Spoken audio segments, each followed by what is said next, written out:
Kurukshetra university में interstate youth exchange programme में मुख्यमंत्री बतौर मुख्य अतिथि पहुंचे, जबकि खेल राज्य मंत्री गौरव गौतम, पूर्व मंत्री सुभाष सुधा भी शामिल हुए।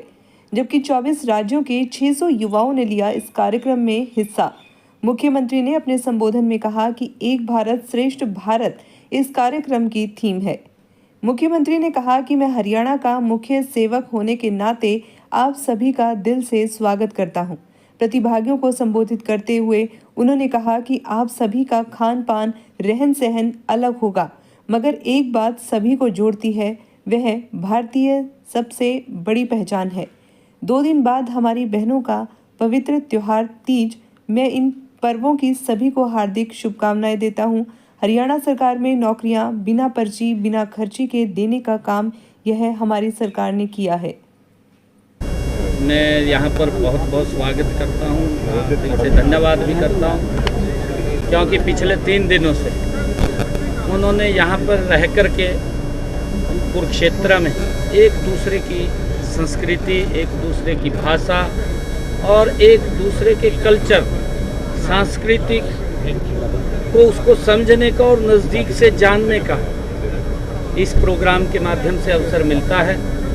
मैं सभी प्रतिभागीगण को इस कार्यक्रम में यहाँ आने पर शुभकामनाएं भी देता हूँ, और क्योंकि ये इस प्रकार के कार्यक्रम हैं जिससे कि एक भारत श्रेष्ठ भारत, उसकी परिकल्पना जो देश के यशस्वी प्रधानमंत्री नरेंद्र मोदी जी ने दी है, वो स्पष्ट रूप से झलकती है कि हम एक दूसरे के विचारों को जानने का, उनकी भाषा को जानने का, उनकी संस्कृति को जानने का इसके माध्यम से अवसर मिलता है।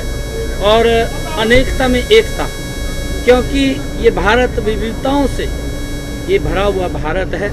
यहाँ अलग अलग कल्चर हैं, अलग अलग भाषाएं हैं, उनमें हम सब जब एक मंच के ऊपर इकट्ठे होते हैं तो हमें अनेकता में एकता, यही एक भारत श्रेष्ठ भारत की परिकल्पना है।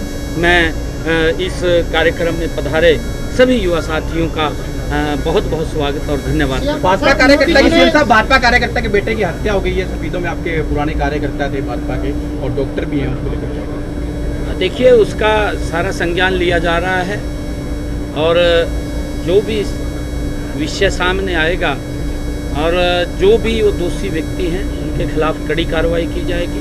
कोई बख्शने का सवाल नहीं। वोट को लेकर राहुल गांधी लगातार प्रधानमंत्री बन गए हैं सबसे लंबे समय के, इंदिरा गांधी जी के रिकॉर्ड को तोड़ते हुए। देखिए देश के यशस्वी प्रधानमंत्री नरेंद्र मोदी जी ने एक नया भारत, एक मजबूत भारत, एक सशक्त भारत इन 11 वर्षों में खड़ा करने का काम किया है। प्रधानमंत्री जी का जो संकल्प भी है कि ये भारत 2047 तक ये विकसित राष्ट्र बनेगा। और अगर हम 11 वर्षों में देखें, आदरणीय मोदी जी के नेतृत्व में इस भारत ने गरीब के घर तक सुविधा लेकर के पहुंचने का काम किया है।